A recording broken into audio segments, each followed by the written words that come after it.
Welcome back to the deep dive. It is great to have you with us again. Today we're going to do something a little bit different. Yeah, a bit of a pivot from our usual stuff. Exactly. Uh-huh. Because usually when we talk about city planning or urban design, we immediately go to the physical stuff, right? Yeah. We picture the zoning maps. The density targets. Yeah, the transit lines, Yeah. the bike lanes. It's very easy to look at a city like it's a giant game of SimCity. Right, where you just pull a lever and a skyscraper pops up. Yeah, the population number turns green and everyone is happy. It feels technical. It feels like engineering. It does. It feels like a logic puzzle where there is always a correct answer if you just, do the math right. But it's not. No. The reality is anyone who has actually worked in the field knows is that planning is not really about buildings. Right. It is about people. And whenever you are making decisions that affect how people live, how they move, how they interact, and where they sleep. You aren't just doing math. Exactly. You were doing ethics. And that is the terrifying part. Because behind every one of those intersections or condo developments, there is a human being, A planner. right? A planner who had to sign a piece of paper. And that human being is usually being screamed at by a neighborhood association in one ear. And pressured by a developer with millions of dollars on the line in the other ear. Yes. And they likely have a boss or a city council or a mayor watching their every move to see if they mess up. Oh, absolutely. So how does that person sleep at night? How do they know if they are doing the right thing when literally everyone is telling them something different? It's a massive burden. It is. And that is our mission today. We are doing a deep dive, a forensic breakdown of the Canadian Institute of Planners, CIP. We're looking at their Code of Professional Conduct and Statement of Values. And I know what you might be thinking. Code of conduct sounds like a boring HR seminar. Totally. But this document is the shield. It is effectively the only thing standing between a planner and a total professional or ethical collapse. And you need to wait until we get to the examples of non-compliance found in this text. Oh, yeah. They are surprisingly spicy. They are incredibly specific. And usually when a legal document gets that specific, it means someone somewhere did exactly that thing. Right. And they had to write a rule to stop it from happening again. And We are talking about bribes. Yeah. We are talking about getting drunk and disorderly at professional conferences. rubber stamping dangerous plans you haven't even read. It's all in there. Yeah. But beyond the scandals, we really need to answer the fundamental question. When the public interest clashes with the person paying your salary, who wins? The code actually has an answer for that. It does, but it's not always the one people expect. So we were going to dismantle this code section by section to find out. Let's do it. The document is structured in a very specific hierarchy. We're going to go section by section. Section 1 isn't about your boss. No, it's not. It isn't about your fees. It's titled The Planner's Responsibility to the Public Interest. And that placement is deliberate. It's the headline. By putting the public interest at position 1.0 before clients at 2.0, the CIP is establishing a hierarchy right out of the gate. Setting the stage. Right. It's saying that before you are an employee and before you are a business person, you are a servant of the public good. Okay, but public good or public interest is one of those phrases that people throw around to mean whatever they want. How does the code actually define it? That's where Rule 1.1 comes in. Right, let's look at Rule 1.1. It talks about diversity. The text says members must practice in a way that respects the diversity needs, values, and aspirations of the public. It's a really broad mandate. It is. But look at the non-compliance example provided in the source text. It clarifies the stakes immediately. It says a member is in violation if they unreasonably dismiss ethnic and religious-based concerns. That's very interesting phrasing. Unreasonably dismiss. It implies that planners aren't just technicians plugging numbers into a spreadsheet. Right, they have to be active listeners. Exactly. Let's say you're designing a new neighborhood plan. From a pure efficiency standpoint, or, a SimCity standpoint, you might want to put a road here and a height limit there because it looks clean on the map. The math says it works. Yeah, the math works. Yeah. But if a community group comes to you and says that alignment cuts through a site that is sacred to our heritage, or that zoning restriction prevents a religious structure that is central to our community, you cannot just say, well, the math says the road goes here, so too bad. Right. If you brush that off because it's inconvenient for your timeline or because it doesn't fit your personal aesthetic, you aren't just being rude. You are being unethical. You are violating the code. The text actually says you have to encourage discussion. You have to engage with those aspirations. You can't treat the population as a monolith. You have to recognize that the public is made up of many different publics with very different needs. Moving to Rule 1.2. Yeah. This is sort of the truth section. The rule requires providing full, clear, and accurate information to decision makers and the public. Which seems obvious. Don't lie. I don't lie. But the code introduces a massive tension here immediately. It adds the phrase, while recognizing the employer or client's right to confidentiality. And there is the conflict. The public wants to know everything. But the client usually wants to keep their cards close to their chest. Right. The example of non-compliance here is really important for any planner listening. It says, you are in trouble if you release confidential information when they have been specifically requested by a client not to do so. So let's play this out. Imagine I'm a planner. Okay. I know my client is planning a development that, while totally legal, is going to be very unpopular. Maybe they're going to cut down a beloved grove of trees. Oh, people hate that. Or they're going to demolish a historic but not protected diner. The client tells me, do not tell the press about the demolition yet. We aren't ready. Under Rule 1.2, I have to keep my mouth shut. Really? So you can't say anything? Generally, yes. You cannot breach that confidentiality just because you think the public should know. Provided the information you are releasing isn't factually false, you can't lie to the public and say the trees are safe. But you don't have to volunteer your client's secrets before they are ready to file. It's a tightrope. You have to be accurate without being a leak. Unless. There's an unless. There is, and this is the key we will keep coming back to. Unless that confidentiality hides a violation of a higher order rule. If the secret is we are poisoning the water supply, that's different. Right, obviously. But if it's just business strategy, the confidentiality holds. Which brings us perfectly to Rule 1.3, interrelated consequences. This sounds like jargon, but the example given in the text is actually terrifying. It's the life and death rule. Yeah. The text acknowledges that planning decisions don't happen in a vacuum.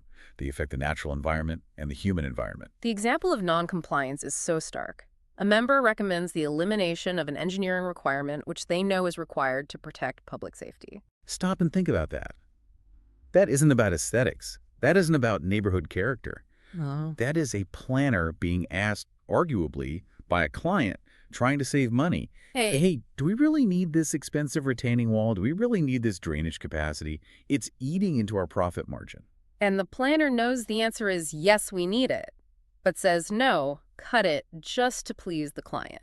That crosses the line from doing a bad job to actual negligence. If you know a requirement is there for safety and you recommend cutting it, you are endangering lives.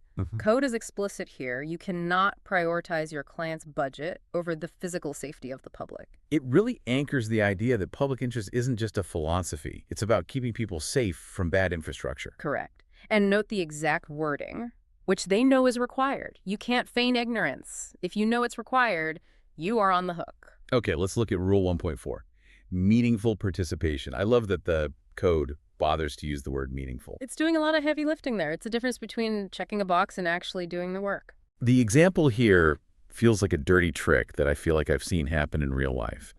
It describes a member conducting a public hearing without the required notices or without indicating to a member of the public that their speaking time will be limited. It's the ambush tactic. The ambush tactic, yeah. Imagine you are a citizen. You care about your street. You take time off work to go to a hearing. You stand up to speak, prepared for 10 minutes. And 30 seconds in the planner cuts you off and says, sorry, time's up. When nobody ever told you there was a clock running. It's designed to make you fail. Yes. It's designed to suppress input. Exactly. And the code identifies that as unethical. You cannot rig the game against the public. Participation has to be educational, it has to be open, and the rules of engagement, like time limits, must be clear before the game starts. If you are hiding the rules, you are violating the public trust. So that's section 1. We serve the public, we respect their diversity, we keep them safe, and we don't ambush them in meetings. Pretty clear. But the public doesn't sign the paycheck. No, they don't. The public doesn't pay the mortgage. Which brings us to section 2. The planner's responsibility to clients and employers. This is where the rubber meets the road. How do you balance being a public servant with being a good employee who actually keeps their job? This section is fascinating because it is essentially a guide to professional integrity in a business context. It starts with 2 rules that seem simple but are actually the source of a lot of imposter syndrome and, frankly, mistakes. Competence and diligence. Rule 2.1 is competence. Perform work only within their areas of professional competence. This is the stay in your lane rule. The source text gives a great example. A planner without transportation training, writing a report with transportation recommendations. This happens all the time in the real world. You're a planner, you know zoning. A client asks, hey, while you're at it, can you just figure out the traffic flow for the driveway and the intersection? It's tempting to say yes. You want to be helpful. You want the billable hours. You think, how hard can it be? Cars go out. But the code says stop. If you aren't trained in traffic engineering or transportation planning, you are guessing. And if you guess wrong, you create a mess. You create gridlock or worse, accidents. It's about professional humility. Being able to say, I don't know, we need to hire a specialist. And Rule 2.2 diligence is the partner to that. The example is presenting a report that is poorly written, not well researched, and lacks a factual basis. Basically, don't be lazy. It's more than laziness, though. It's about respect for the weight of the decision. Planning decisions last for decades. If you throw together a report based on vibes rather than data, or if you don't actually read the background studies, you are defrauding your client. Because they are paying for expertise, not improvisation. Exactly. Now we get into the tricky stuff. Rule 2.3 and 2.4. We talked about values and confidentiality earlier, but now we see them from the client's perspective. Rule 2.3 says you must acknowledge the values held by the client. But there's a caveat, a big port, unless. Unless such values conflict with other aspects of this code. That is the escape hatch. So normally I have to do what the client wants. If they value cost cutting, I value cost cutting. If they value modern architecture, I value modern architecture. You are their agent. You are there to execute their vision. The example of noncompliance is a planner who ignores the client standards or doesn't follow the agreed terms of reference. Right. You can't just go rogue because you think you know better. If they want a blue building, you can't force them to build a red one just because you like red. Until their values force you to break the code. Right. For example, if their value of cost cutting forces you to violate Rule 1.3, which is safety of the code wins, you stop acknowledging their value the moment it becomes unethical. And Rule 2.4 is the same for confidentiality. Yeah. Keep their secrets. Unless you are ordered by a disciplinary tribunal, that's the specific carve-out in the text, you can't use client confidentiality to hide evidence if the CIP is investigating you for ethics violations. That makes perfect sense. You can't use the rules to hide from the rules. Exactly. Now let's talk about conflicts of interest. This is where careers are destroyed. Rules 2.5 and 2.6. Rule 2.5 is about when the client's request conflicts with the code. The text says you must inform them immediately. Immediately is the operative word. You can't wait and see. The example here is a classic trap. A client asks a member to share confidential information that the member collected for another client. Oh, that is insidious. So client A says, hey, I know you worked for client B down the street. Give me their data. I know you have it on your hard drive. It's tempting. It saves time. It makes client A happy. But Rule 2.5 says you have to flag that immediately. You have to say, I cannot do that. It conflicts with my duty to client B. Because if you share that data, you have betrayed the trust of your previous client. And you have violated the code. Wow. And Rule 2.6 covers the personal side, the moonlighting rule. This is a huge issue, especially in smaller municipalities where everyone knows everyone. The example is a municipal employee acting as a private consultant on the side within the same municipality. Let's break that down. I work for the city planning department from 9 to 5. I review permits. From 6 to 10, I run host speaker consulting, helping developers write permits for the same city. It's a massive conflict. You are effectively reviewing your own work, or at the very least, selling your insider access and influence. Even if you aren't the one stamping the final paper, you know the people who are. Even if you promise to be objective, the perception is terrible. And the code demands timely and full disclosure. You cannot serve two masters in the same jurisdiction. You can't play for the referee and the team at the same time. This leads straight into Rules 2.7, 2.8, and 2.9, the inducements section, or as I call it, the don't take bribes section. It's blunt. Rule 2.7, no inducements that affect independence. The example providing biased conclusions in a report in exchange for a promise of future work. That's the soft bribe. It's not a suitcase of cash. It's, hey, help us out on this one, make the numbers look good, and we'll hire you for the big stadium project next year. It is selling your professional opinion. And it poisons the entire system, because now your report isn't about the truth, it's about your next contract. Rules 2.8 and 2.9 are specific to public agencies. They call it the double dipping ban. Rule 2.8. If you work for a public agency, you cannot accept compensation from a private client in that jurisdiction. The example is accepting a bonus payment based on achieving a planning approval. Imagine a city planner getting a commission from a developer for approving a permit. That is wildly corrupt. It aligns the planner's wallet with the developer, not the public. It destroys trust instantly. And Rule 2.9 flips it. If you are a consultant for a public agency, you can't also work for the developers in that jurisdiction without written consent. It's about clarity. You have to pick a side. If you are advising the city council on policy, you can't also be advising the developers on how to get around that policy. The conflict is inherent. Okay, so we've handled the public and we've handled the boss. Now we look in the mirror. Section 3. The planner's responsibility to the profession and other members. This is the guild aspect. A profession like planning only has power if the public respects the title. If one planner acts like a clown, every planner looks like a clown. So Rule 3.1 is simple. Keep learning. Do your professional development. But Rule 3.2, this one is my favorite. The disorderly conduct rule. The text warns against dishonorable or questionable conduct. And the example given is a member at a conference spends all of the program time outside of the conference in a disorderly and disruptive manner. The drunk at the conference rule. It sounds funny and we can laugh about it, but it points to something serious. Why does the CIP care what I do after hours? If I'm paying for my own drinks, why is it their business? Because you are wearing the badge. You are representing the institute. If you are at a professional event and you are acting reckless, disruptive, or questionable, you are signaling that you lack judgment. And planning is all about judgment. If you can't control yourself at a hotel bar, why should the public trust you to control $1 million infrastructure budget? Point taken. It's about the reputation of the seal. Speaking of the seal, let's jump to Rule 3.7, the rubber stamp. This is a liability minefield. The rule says you can only sign or seal a drawing if it was actually prepared or checked by you. The example given is a member seals a final site plan prepared by a friend who's a non-member without checking the plan and thoroughly understanding the project. This happens. A friend calls you up. Hey, I did this design. I just need a planner to stamp it so I can submit it. It's just a formality. I promise it's good. Do me a solid. And if you stamp it, You are lying. The seal is a warranty. It says, I, a professional, have verified this. If you haven't verified it, you are committing fraud.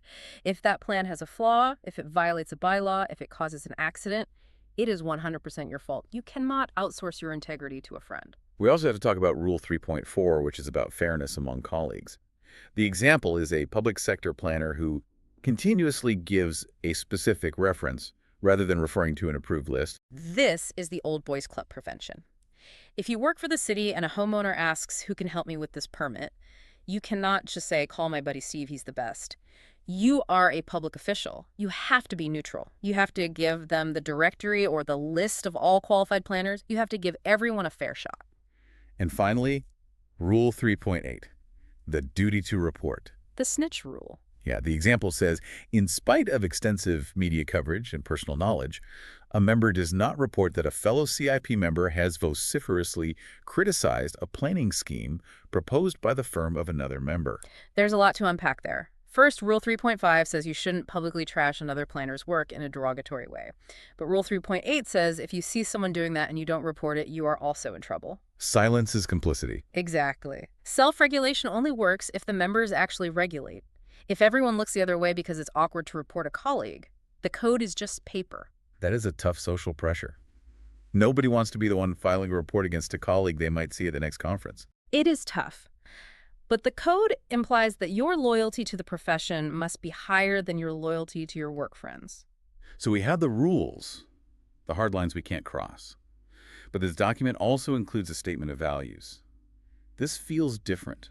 It is different. The rules are the no. The values are the yes. They are the philosophical North Star. Let's run through these because they set the tone for why we have the rules. First up, to respect and integrate the needs of future generations. Sustainability. The text mentions avoiding the commitment of resources that are irretrievable or irreplaceable. We are borrowing the land from the future. We can't use it all up. Second, to overcome or compensate for jurisdictional limitations. This is the holistic view. Pollution doesn't stop at the city limit. Traffic doesn't vanish when it crosses the county line.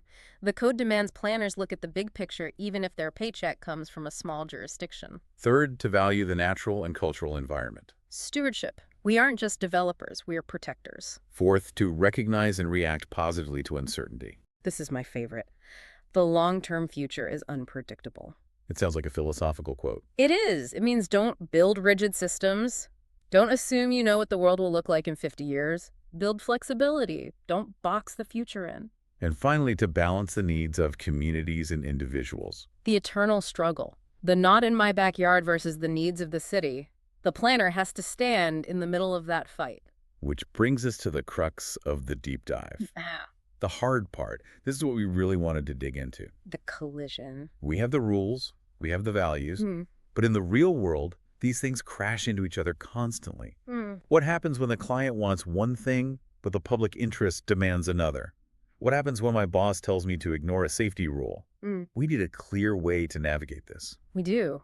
We need to determine the first order consideration. We need to build a hierarchy of decision-making based on the text. Does the text actually give us that hierarchy, or are we just guessing? It does. If you look closely at the grammar and the structure, look at those unless clauses we found in Section 2. Item 2.3. Respect client values unless they conflict with the code. Item 2.4. Respect confidentiality unless it conflicts with the code. Item 2.5. Inform the client if they conflict with the code. I see the pattern. The code is the trump card. Always. The code itself is the first order consideration. You cannot do anything for a client, an employer, or even a friend that violates the code. So let's build the pyramid. Level 1, the foundation, is the code. Correct. Level 2 is the public interest. Remember, it's Section 1. It physically comes before Section 2 in the document. That implies priority. And level 3 is the client or employer. Their needs are respected, but only within the box created by Level 1 and Level 2.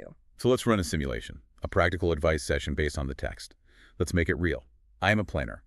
My boss, who is also a planner, tells me, hide this report on flood risks. The developer needs this approval by Friday, and if we release the flood data, it will delay the project for months. What do I do? Okay. Step 1. Identify the conflict. Hiding the report violates Rule 1.2, which is full and accurate information. Ignoring the flood risk potentially violates Rule 1.3, safety. So Level 1, the code is being breached. Okay, I see the breach, Yeah. but if I say no, I might get fired. That's the real world fear. That is the reality. But the code gives you a process to handle this. Step 2, immediate disclosure. Yeah. Rule 2.5. You have to go to your boss and say, I cannot do this because it violates Rule 1.2 and 1.3 of our Code of Professional Conduct. That is a terrifying conversation. It is, but think about what it does. You aren't saying, I don't want to. You aren't saying, I think it's bad. You are saying, I am professionally prohibited from doing this. It uses the code as a shield. It takes the personal element out of it. You are putting the obligation on the license, not on yourself. I can't do this without losing my license. Exactly. Step 3, refuse to compromise. Yeah. Rule 2.1 and 2.7, you cannot put your name on a lie. You simply refuse to hide the report. You have to stand your ground on independence. And if the boss persists, Yeah. if they say, do it or you're done. Step 4, reporting. Rule 3.8. Since your boss is also a member and they are coercing you to break the rules, you have a duty to report them to the Institute. Wow, that is a nuclear option. It is, but that is what makes it a profession and not just a job. The code demands that you protect the public more than you protect your own employment comfort. It transforms the job from map maker to guardian. That is the perfect word. You are a guardian of the built environment. We've covered a lot of ground today, from the details of moonlighting to the high philosophy of future generations. It is a comprehensive framework. As we wrap up, what is the one thing sticking in your mind? What's the final thought for the listener? I keep thinking about Rule 2.6 and Rule 2.9, the conflict of interest rules regarding serving public and private interests. We live in a gig economy. Everyone has a side hustle. Everyone is trying to maximize their income. It's the way of the world right now. Right. But the CIP code draws a line in the sand that feels almost countercultural. It demands that you cannot serve two masters. It asks a very uncomfortable question. Is it possible to truly serve the public interest if you are financially beholden to private interests in the same jurisdiction? And the code answers no. It says you have to choose. You are either a public servant or you are a private consultant. You cannot be both in the same space. No amount of disclosure can truly erase that conflict. It's a reminder that integrity sometimes means saying no to money. That is a heavy thought to leave on. Next time you drive past a new subdivision or a controversial high-rise, remember someone had to sign off on that. And hopefully they check their code of conduct first. Hopefully. Thanks for joining us on this deep dive. We'll see you next time.